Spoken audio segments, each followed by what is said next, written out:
So let's summarize one other point, and that is that looking at delta G and the equilibrium constants as a function of temperature, because we started with the fact that we can write the fact that delta G is equal to delta G under standard conditions plus RT log Q, but we now know that given the ability to use activities, this equilibrium constant we have to be very careful to represent as the activities of the products raised to their stoichiometric coefficient divided by the activity of the reagents raised to their stoichiometric coefficient, and that equilibrium constant can go into this expression to calculate delta G.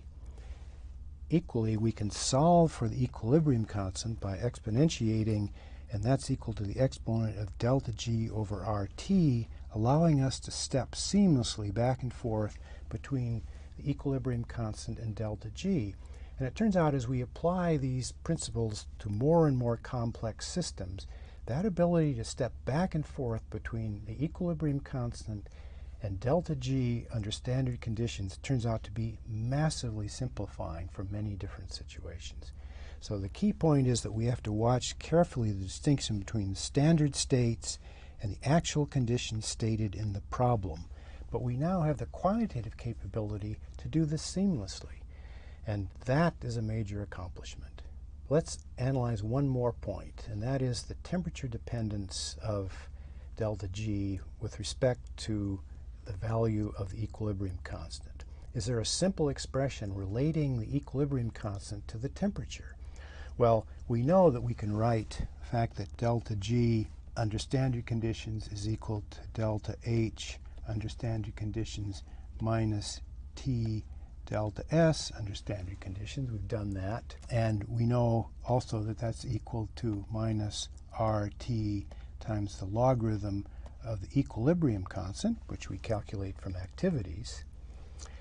So we can write K equilibrium at standard conditions, but we can write K equilibrium under different temperature circumstances because we know how to write delta G at some temperature T under standard conditions, and that's equal to delta H under standard conditions minus T times delta S under standard conditions. So if that temperature matches that temperature, we simply look up in tables for delta H and delta S, and we can calculate delta G at that temperature.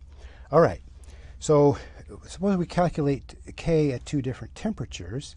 We can solve for log K by dividing through by minus RT.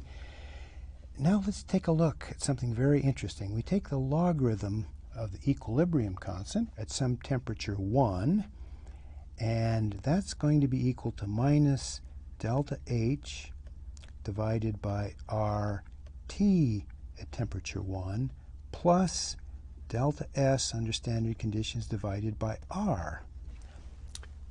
Let's look at another temperature. Let's calculate at temperature 2. That's equal to minus delta H over RT2 plus delta S divided by R.